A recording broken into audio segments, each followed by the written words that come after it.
नमस्ते, राधे राधे। आप सब कैसे हैं? आशा करती हूँ बहुत अच्छे होंगे। मैं रत्ना आप सबको बहुत बहुत स्वागत करती हूँ अपने चैनल पे। आज मैं कोई ब्लॉग लेके नहीं आई हूँ। आज मैं अपना इंट्रो देने वाली हूँ आप सबको कि मैं कौन हूँ, मैं क्या हूँ, क्या करती हूँ, कितनी पढ़ी लिखी हूँ, कहाँ की रहने वाली हूँ, मैं यूट्यूब पर कैसे आई हूँ। मैं इन सब सारे सवालों का जवाब आप सबको देने वाली हूँ आज। तो आशा करती हूँ कि आज का वीडियो आप लोगों को अच्छा लगेगा।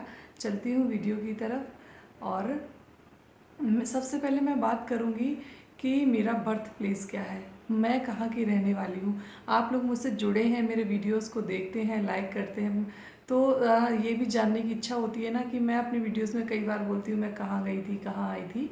तो सबसे पहले मैं बताना चाहूँगी कि मेरा जो बर्थ प्लेस है, तो मैं यूपी के डिस्ट्रिक्ट औरैया की रहने वाली हूँ। मेरा बर्थ प्लेस जो है वो डिस्ट्रिक्ट औरैया है, यूपी में डिस्ट्रिक्ट औरैया पड़ता है, जहाँ की मैं रहने वाली हूँ। और मैं एक भाई और एक बहन हूँ। मेरा भाई जो है वो मुझसे छोटा है, मैं बड़ी हूँ। एक्चुअली मैं बचपन से ही कभी भी अपने मम्मी पापा के पास नहीं रही। घर में सबसे बड़ा बेबी जो होता है ना, थोड़ा सा दादी बाबा का, बुआ लोगों का, चाचा लोगों का जॉइंट फैमिली होती है, तो इन सबका ज़्यादा ही प्यारा होता। वही मेरे साथ सिचुएशन रही। मेरी जॉइंट फैमिली थी, पापा सबसे बड़े थे और उसके बाद मैं सबसे बड़ी थी। तो घर में ना दादी बाबा की सबसे ज़्यादा लाडली बच्ची थी मैं। अपने घर में बुआ लोगों की बहुत प्यार मिला मुझे अपनी फैमिली से। सब लोग मुझे बहुत प्यार करते थे। तो मैं एक्चुअली मम्मी पापा के पास कम ही रही, दादी बाबा और बुआ चाचा लोगों के पास इनके टच में ज़्यादा रही। जॉइंट फैमिली थी, बड़ी फैमिली थी, मम्मी सारा दिन घर में ही कामों में लगी रहती थी। मम्मी को इतना टाइम नहीं होता था और मेरी केयर दादी लोगों ने ज़्यादा की। तो फिर उसके बाद थोड़ी सी बड़ी हुई, बुआ जी की शादी हो गई, तो बुआ जी अपने साथ मुझे लेकर चली गई, तो बुआ जी के साथ चली गई, उनके साथ कुछ सालों तक रही। फिर मेरे गांव में थोड़ा सा कुछ ऐसा इंसिडेंट हुआ कि बहुत बड़ा एक हादसा हुआ जिसको देख के मैं बहुत डर गई। छोटी सी थी मैं, 5th क्लास में पढ़ती थी और मैं बहुत ज़्यादा डर गई। तो उस डर की वजह से मुझे मेरे मम्मी पापा का साथ छोड़ना पड़ा और मैं अपने घर में नहीं रही। उसके बाद मुझे मेरे जो पेरेंट्स हैं उन्होंने मुझे भेज दिया बाहर रहने के लिए। तो मैं बाहर आ गई। बाहर का मतलब मैं आ गई कानपुर देहात रहने के लिए। कानपुर देहात में क्या था, कानपुर देहात में मेरे पापा का ननिहाल है। तो मैं अपने पापा की नानी के पास बचपन से ही आके रहने लगी और वहीं पर ही उन्हीं के पास में पढ़ी। वहीं मेरा जो मतलब आगे की एजुकेशन हुई उन्हीं के साथ में रहकर हुई। उन्होंने मुझे बहुत प्यार दिया, इतना प्यार दिया, बहुत ज़्यादा, पेरेंट्स से भी ज़्यादा प्यार किया। नानी एक्चुअली मेरी जो दादी थी तो वो सिर्फ सिस्टर्स ही थी, उनके कोई ब्रदर नहीं थे मेरी दादी के। तो नानी थी ना, वो अकेली रहती थी और बहुत ही लिजेंट लेडी थी। जितना भी उनके बारे में तारीफ़ करें उतना ही कम है। तो वो उनके साथ में रही, उन्होंने मुझे बहुत ही अच्छे संस्कार दिए, बहुत ही अच्छी शिक्षा दी और समाज में रहने का तरीका सिखाया, किस तरह से रहते हैं, किस तरह से क्या करना चाहिए। तो मेरी परवरिश जो है ना मेरे पेरेंट्स के साथ नहीं रही। मैं कभी नहीं रह पाई अपने मम्मी पापा के साथ में। और शायद आज मुझे ये कभी कभी महसूस होता है कि पेरेंट्स के साथ रहने से एक अलग ही टच में होता है। मम्मी पापा का प्यार उतना नहीं मिल पाया मुझे जितना मिलना चाहिए था। मेरा ग्रेजुएशन हो पाया था कि नानी की डेथ हो गई, नानी एक्सपायर हो गई। और अब मैं क्या करती, नानी का कोई मतलब, मैं और नानी दो ही लोग साथ में रहते थे। नानी एक्सपायर हो गई, अब मैं कहाँ जाती, क्या करती। मेरा ग्रेजुएशन का फर्स्ट ईयर हो गया, एग्ज़ाम हो गए थे, रिज़ल्ट नहीं आ पाया था, नानी एक्सपायर हो गई। 8 मई, हाँ 15 मई का, हाँ 15 मई थी और मेरा रिज़ल्ट नहीं आया था, नानी एक्सपायर हो गई। मेरे ऊपर तो ये मानो कि दुखों का पहाड़ टूट पड़ा, क्योंकि मैंने कभी एक्सेप्ट ही नहीं किया था कि मैं कहीं और रहूँगी। बचपन से ही 5th क्लास जो है क्रॉस करके आ गई थी नानी के पास और तब से मैं यहीं रही। नानी को ही मैंने जाना। इतना बड़ा बच्चा नहीं होता जो 5th क्लास में पढ़ता है, उसे कुछ समझदारी मतलब कह सकते हैं 5th की क्लास के बाद ही बच्चा थोड़ा समझदार होना स्टार्ट होता है। और उसके बाद मैं नानी के साथ ही परमानेंट रही। तो मुझे नानी से वो जो लगाव हो गया था ना कि मैं उनके बिना रहना सोचती ही नहीं थी कभी भी। और मेरा जो एग्ज़ाम हो चुके थे, छुट्टियाँ हुई थी और मैं अपने घर चली गई थोड़े दिनों के लिए मम्मी के पास। तो नानी बीमार हो गई, नानी की कॉल आई और नानी ने बोला मुझे कि मैं बीमार हो गई हूँ, क्या तुम तभी आओगी जब मैं एडमिट हो जाऊँगी। तो उनके ये शब्द सुन के मुझे बड़ा धक्का लगा और मैंने सोचा आज नहीं, मैं कल चली जाऊँगी वापस नानी के पास। लेकिन भगवान को कुछ और ही मंजूर था और नानी को अटैक आ गया। नानी की हालत बहुत ख़राब हो गई। जब मुझे यहाँ से फ़ोन गया, मैं आई जब तक तब तक नानी बहुत ज़्यादा सीरियस मूड में आ चुकी थी और उनको लेके मैं तुरंत कानपुर गई। मैंने कार्डियोलॉजी में उनको एडमिट कराया और तो 1 दिन एडमिट रही नानी और दूसरे दिन उनकी डेथ हो गई। नानी के जाने के बाद मुझे ऐसा लगा कि शायद मेरी जो दुनिया है बिल्कुल ख़त्म हो गई है, मैं कुछ भी नहीं बची हूँ। मैंने सोचा ही नहीं था, कभी भी नहीं सोचा था उनके बगैर रहने के लिए। फिर एटलीस्ट पढ़ाई तो करनी ही थी आगे, तो मेरी बुआ भी यहीं रहती थी जहाँ मेरी नानी रहती थी, कानपुर देहात के ही एक छोटे से कस्बे में। तो 1 साल मैं अपनी बुआ के साथ रही। बुआ ने मुझे रखा अपने घर पे।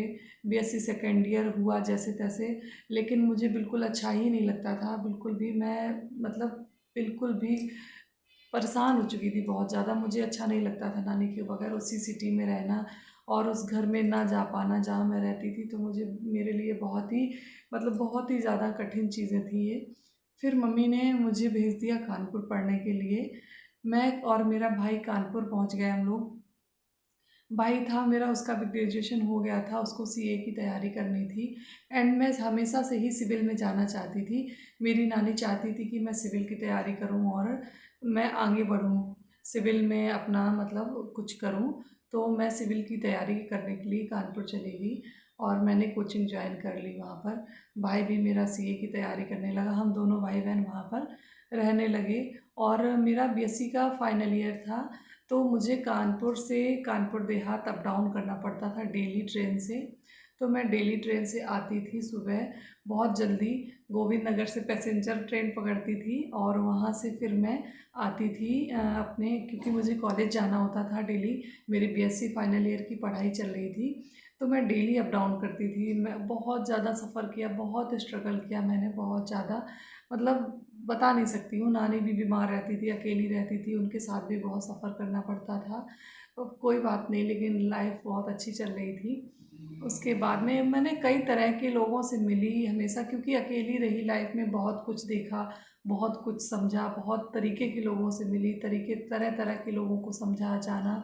मतलब इतनी छोटी सी उम्र में मुझे काफ़ी कुछ एक्सपीरियंस था कि लोगों को कैसे जज करते हैं, कैसे क्या करते हैं। लेकिन मेरी नानी चाहती थी कि मैं जॉब करूं, मैं हमेशा स्टैंड लूं, अपने पैरों पे खड़ी हूं और कुछ अपने लिए करूं। उनका मानना था, वो बहुत ही स्ट्रांग लेडी थी, बहुत ही ज़्यादा स्ट्रांग। और उन्होंने मतलब काफ़ी, उनका फेम भी था, नेम भी था, काफ़ी कुछ था। तो मैं चाहती थी कि मैं भी उन्हीं की तरह स्ट्रांग बनूं हमेशा। और मैं रियल में बताऊं तो मैं अपने फैमिली में काफ़ी बोल्ड भी हूँ और सब कुछ संभालती हूँ। मैं अपने हस्बैंड के बराबर से ही सब कुछ उन्हें सपोर्ट देती हूँ, क्योंकि मुझे आदत है इन सब चीज़ों की, मैं शुरू से करती रही हूँ। फिर बीएससी फाइनल ईयर में ही मुझे मतलब मेरी किसी तरह से शादी का जो एक पार्ट स्टार्ट होता है ना, वो वाला स्टार्ट हो गई। क्योंकि मम्मी को, मैं अपने गांव में कभी रहना ही नहीं चाहती थी, औरैया में कभी रही ही नहीं थी। तो एक भाग्यवश मतलब जो मेरी शादी का था ना सिस्टम, एक ये दूसरा ब्लॉग बनाऊंगी, काफ़ी इंटरेस्टेड है, ये भी बहुत ही इंटरेस्टेड है। मतलब जैसे फिल्मों में होता है ना, सेम सब कुछ वही है। मेरा मतलब एक अजीब ही मेरे साथ सब कुछ रहा। भगवान ने पता नहीं कैसी किस्मत लिखी थी मेरी, पता नहीं चला। और उसके बाद मेरी शादी की बात स्टार्ट हो गई और मैं पढ़ती रही कानपुर में, पढ़ती रही, पढ़ाई स्टार्ट रही मेरी। और मेरा ग्रेजुएशन हुआ, पूरा कंप्लीट हुआ, पीजी हुआ। एंड मैं 2011 में एसआई का एग्ज़ाम होना था, फॉर्म आया, मैंने फॉर्म फिल किया था, उसकी प्रिपरेशन भी कर रही थी, रनिंग करती थी, सब कुछ करती थी और काफ़ी अच्छी प्रिपरेशन कर रही थी मैं। मेरा फिज़िकल टेस्ट हो चुका था और उसके बाद मुझे देना था, प्री एग्ज़ाम होने वाला था मेरा, और मेरी शादी फिक्स हो गई। शादी 3 दिसंबर 2011 में हुई मेरी शादी। और उसके बाद में 11 दिसंबर को मेरा एग्ज़ाम था एसआई का। और जिस फैमिली में मेरी शादी हुई ना, वो यहाँ पर ये लोग इंटरेस्टेड ही नहीं थे इन सब चीज़ों को लेके, क्योंकि मेरी फैमिली जो है ना, मेरे father in law, husband, brother in law जो भी हैं, सभी लोग टीचिंग लाइन में ही हैं। और सभी लोग मतलब कह सकते हैं कि मेरी एक अच्छी खासी पढ़ी लिखी फैमिली है। बहुत ही सभी लोग मतलब एक अच्छे लेवल की जॉब करते हैं, बी ग्रेड की जॉब अच्छी ही होती है, आप समझ सकते हैं। और सभी लोग टीचिंग लाइन में ही हैं, सभी लोग गवर्नमेंट जॉब करते हैं हमारे यहाँ। तो मैं इस तरह से मेरी शादी हो गई और मैं एसआई का एग्ज़ाम देने गई। हस्बैंड लेके गए मुझे एग्ज़ाम दिलाने, लेकिन उन्होंने रास्ते में ही मेरे साथ शर्त रख दी कि आप एग्ज़ाम तो देने जा रही हैं, बट जॉब नहीं करनी है आपको। तो मुझे बहुत ज़्यादा धक्का लगा कि ऐसे कैसे हो सकता है, मैं तो इतना ज़्यादा प्रिपरेशन कर रही थी, मेरी रानी का सपना था, और ऐसे कैसे हो गया मेरे साथ में। कोई बात नहीं, मैंने सोचा कि नई नई शादी थी, कुछ बोल भी नहीं सकती थी, कुछ कह भी नहीं सकती थी, अपने मन की बात नहीं कह पाई। कोई बात नहीं, ठीक है, सुन लिया चुपचाप। एग्ज़ाम देने गई, एग्ज़ाम दिया, लेकिन उतना मन नहीं लगा एग्ज़ाम देने में, लेकिन दिया मैंने एग्ज़ाम। आई, और काफ़ी टाइम बाद रिज़ल्ट आया मेरे प्री एग्ज़ाम का। तब तक मेरी बेटी आ चुकी थी। तो जब प्री एग्ज़ाम का रिज़ल्ट आया तो प्री क्वालिफ़ाई किया मैंने, और उसके बाद होनी थी रनिंग। तो मेरी बेटी छोटी थी, और रनिंग के लिए फिर मुझे मेरे हस्बैंड ने भेजा ही नहीं। उन्होंने मना कर दिया कि नहीं, टीचिंग लाइन में ही है, आप इंटरेस्ट लो, अपना जगाओ, थोड़ा सा पढ़ो, और ये जॉब नहीं ठीक है मेरे लिए, मेरे अकॉर्डिंग, मेरी फैमिली के अकॉर्डिंग नहीं ठीक है। तो मैंने कोई बात नहीं, स्किप कर दिया। मेरी बच्ची भी छोटी थी, एंड कुछ दिनों बाद मेरा बेटा भी आ गया। लेकिन मैंने अपनी पढ़ाई को कंटिन्यू रखा, मैंने अपनी पढ़ाई बंद नहीं की बिल्कुल भी। मैंने डबल एमए किया शादी के बाद में। मैंने आर्ट से इंटर किया, और उर्दू से भी इंटर किया, आईजीडी बॉम्बे किया। मेरे दोनों बेबी आ चुके थे, उसके बाद भी मैं अपनी पढ़ाई को कंटिन्यू करती रही, बराबर पढ़ती रही मैं। और उसके बाद में मैं 2015 में बहुत ज़्यादा बीमार पड़ गई, बहुत ही ज़्यादा बीमार हो गई। मेरा एक एक्सीडेंट हुआ जिसमें कि मेरे नेक पे एक बहुत ज़्यादा चोट आ गई, इंजरी हो गई, जिसकी वजह से मुझे डॉक्टर ने पढ़ाई करने से मना कर दिया कि अब आप पढ़ाई नहीं कर सकती हैं, गर्दन झुका के पढ़ाई करेंगी तो आपको बहुत ज़्यादा प्रॉब्लम हो जाएगी।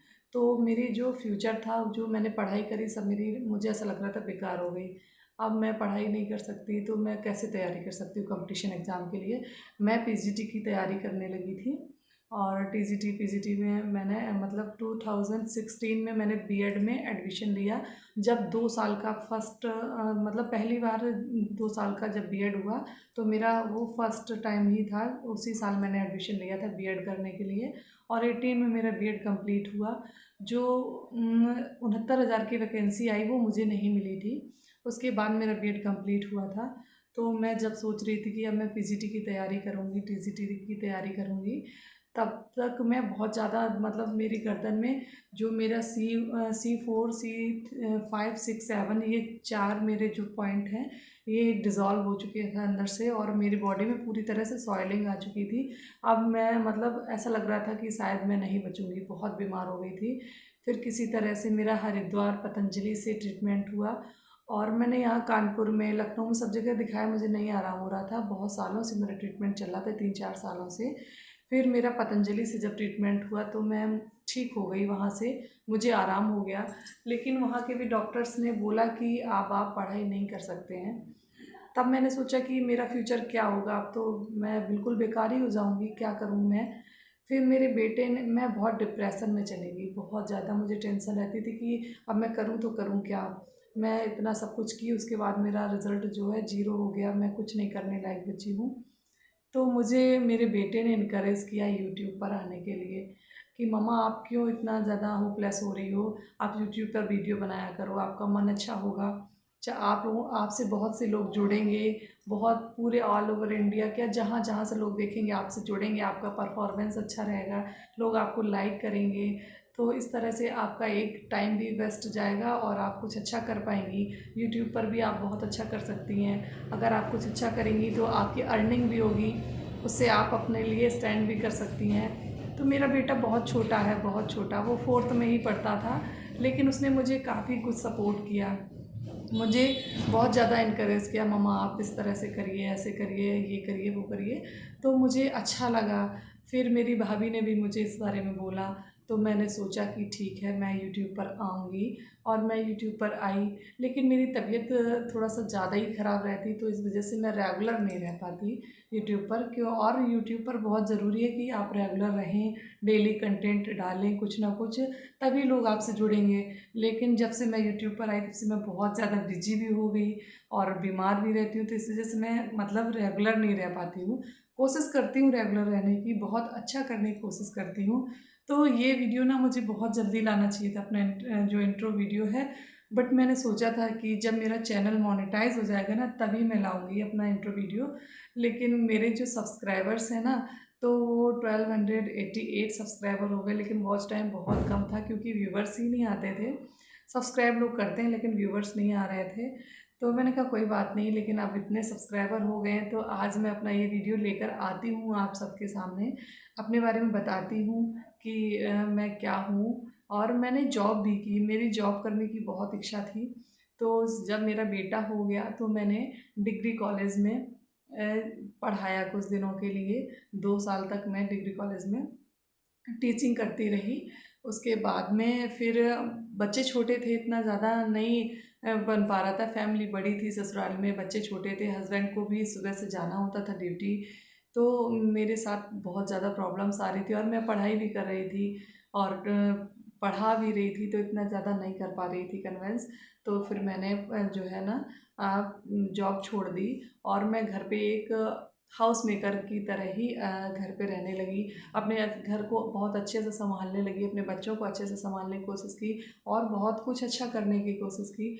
जब मेरी शादी हुई ना तो मतलब बहुत ही कंडीशन इतनी अच्छी नहीं थी, लेकिन उसके बाद मैंने सब कुछ बहुत इम्प्रूवमेंट किया घर में, बहुत कुछ अच्छा हो गया, भगवान ने बहुत कृपा की हमारे ऊपर। तो ये बहुत बड़ा वीडियो हो जाएगा, तो इस वीडियो को आज यहीं स्टॉप करती हूँ और इसका लेके आऊँगी पार्ट सेकंड फिर से। अगर आप लोगों को अच्छा लगा, आप लोगों को जानने की इच्छा हुई, तो आगे से दूसरा पार्ट लेके आऊँगी, अगर आप लोगों का प्यार इस वीडियो में मिला तो ये वीडियो यहीं स्टॉप करती हूँ और तब तक के लिए बाय बाय बोलती हूँ। Bye bye friends. अगर वीडियो अच्छा लगे तो लाइक कमेंट शेयर ज़रूर कीजिए और मेरी जो यूट्यूब चैनल को ना थोड़ा सा सपोर्ट कीजिए और मेरी फैमिली को थोड़ा सा बड़ा कर दीजिए। तो तब तक के लिए फिर चलती हूँ, नेक्स्ट वीडियो जब लाऊंगी आपके साथ में, अपने जो मेरी लाइफ में शादी मेरी कैसे हुई, किस फैमिली में हुई और क्या करते हैं हमारे हस्बैंड, इस सब के लिए मैं दूसरा पार्ट बनाऊंगी क्योंकि वीडियो बहुत बड़ा हो जाएगा। तो bye bye friends, Radhe Radhe.